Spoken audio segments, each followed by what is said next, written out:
Good day there, everyone. Today we're gonna review the Arctic Mission Storm Shadow by Hasbro. This is part of the G.I. Joe Classified series. I can't remember if this was an Amazon exclusive. I ordered him a while ago and he came like, I don't know, a few weeks ago. I just haven't gotten around to reviewing him. He is number 14, I guess, in this series. They have all these little special, I guess, skill things. I think this has to do with the video game that is going to end up coming out. Here's the box art that you will probably are familiar with by now with all the G.I. Joes that are coming out. And then there's the side art.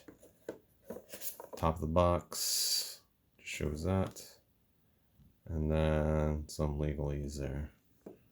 So let's get to this video. So here we have Storm Shadow, and why don't we go over some of his accessories. So this hood actually came on him to start, and we will go over it with him on it as well. But you can see it's textured very nicely. The only thing with it is that the hood kind of rides high sometimes on him, especially when you turn his head. This part right here will go up against the body and pop the hood up a little high. But the shape is really cool. Kind of reminds me of that Assassin's Creed style type hood. He comes with his katana here. At least the blade here is painted. The Arashikage symbol is not painted there, and there's no paint on the grip, just all stark white, which the plastic was molded into. The scabbard, or the sheath, also is just molded plastic. It has this little peg which can go peg into Storm Shadow's back or onto his backpack, or not backpack, quiver. Speaking of quiver, this is an arrow that it comes with. Again, there's no paint details on this at all. It is all white, and if you notice his own quiver, it's got a bunch of arrows in it which are black and gold. So not exactly sure why this is all white. I am probably going to paint this to match that. Then he comes with this sickle here. Again, no paint at all on here. I'll probably paint this up a bit, at least make the blade more of a silver color. Maybe I'll put some black as well on here, but we'll see. This definitely needs a little bit of some paint love. And then he's got this grappling hook. Again, probably needs some paint. Probably paint the actual hook silver, and leave the rest. Comes with this little cord here. So I guess it's a decent enough length. I'd prefer it to be longer, but you know, beggars can't be choosers. And why don't we go over what he's actually holding right now. So we mentioned the quiver, and here it is. You can see the gold feathered arrows, and the actual rod should be black. As you can see here, some of these, I think these are supposed to be the shafts in here. These are black shafts for the arrows. So the Arashikage symbol is painted black here. Here is that little hole in the quiver where you can then attach the sword. So you can either have the sword go in a crisscross fashion or keep it in parallel with the quiver. So Move on to his bow.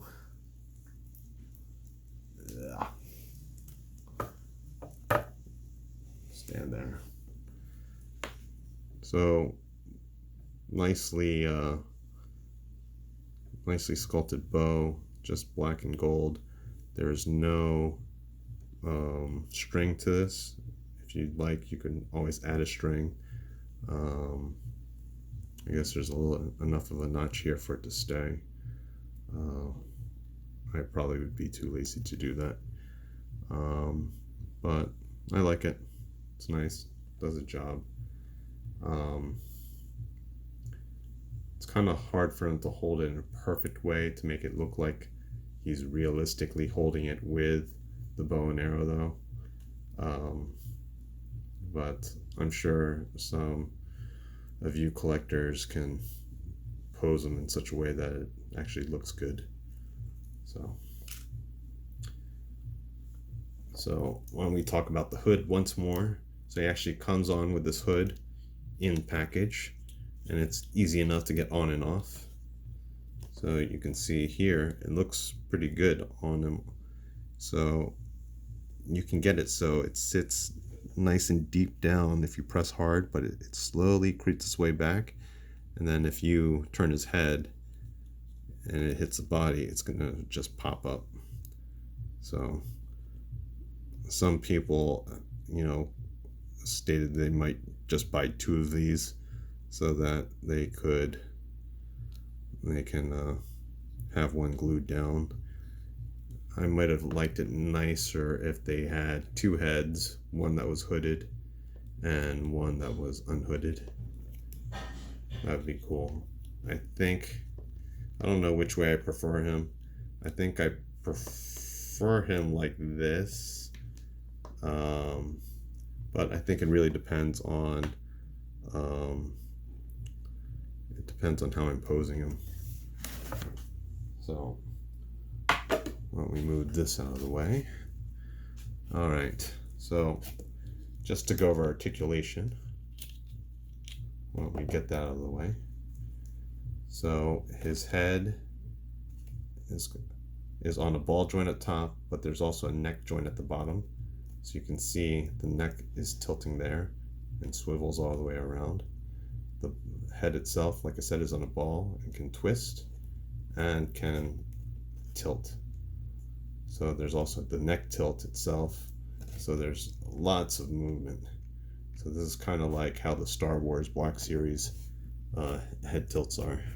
And I don't know if my hand was in the way when I was doing all that stuff. So let's just do that again to show you. So ball socket and then another joint, probably ball socket down there in the neck. Now we will go over his shoulders. So you can see here, these little pads are kind of like a ring around the shoulder joint here, so they don't get in the way. So you can do a full 360 and the pads won't hinder his range of motion.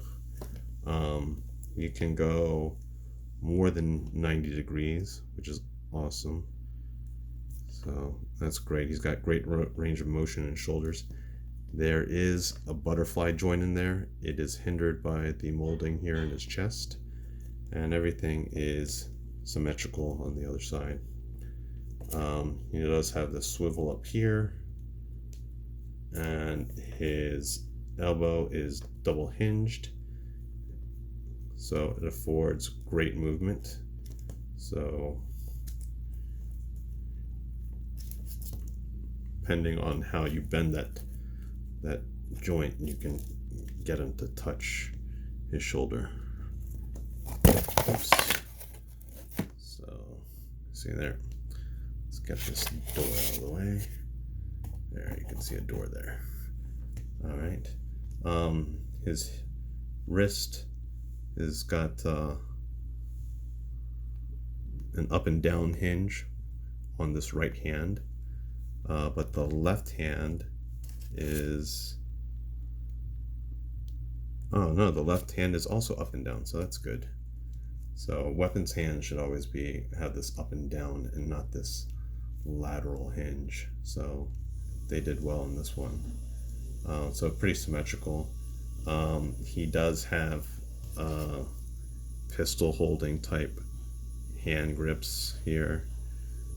Not the best position for holding some of these other weapons, but kind of decent for the arrow, but really not for his other weapons.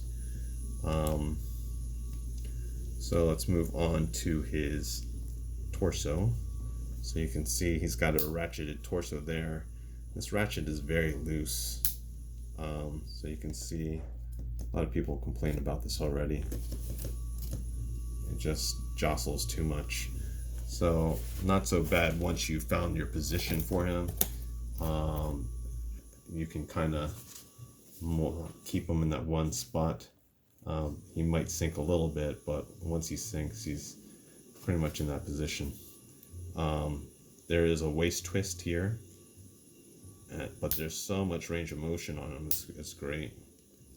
I think the waist also is like on a ball, so that's why it's able to twist and bend.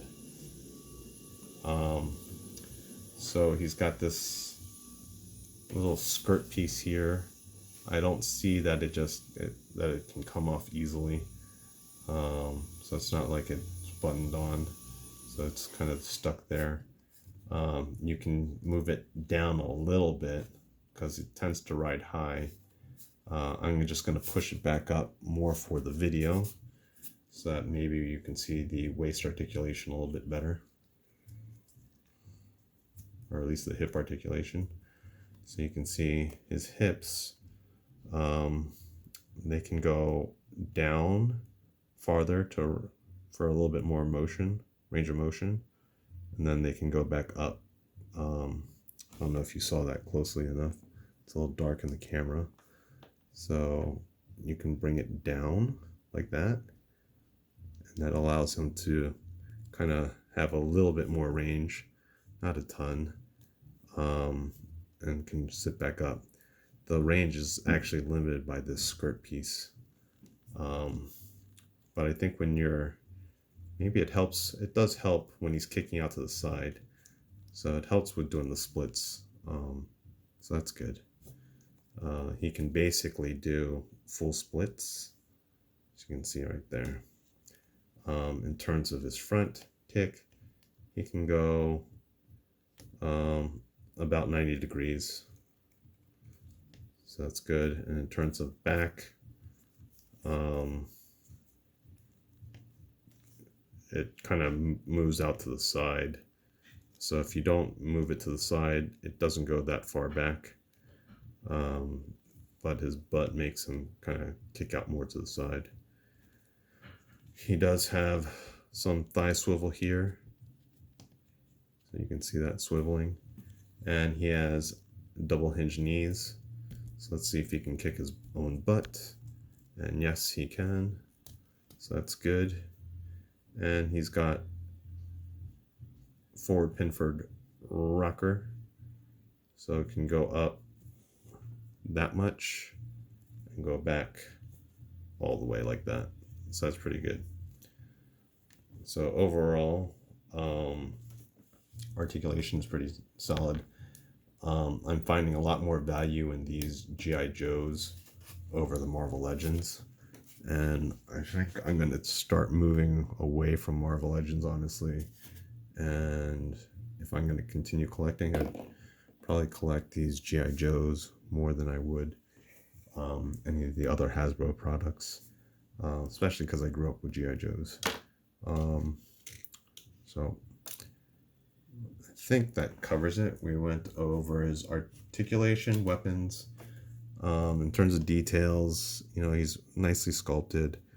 In terms of paint, this is not the Storm Shadow I grew up with, so I am not familiar with this costume, but there are lots of nicely sculpted details.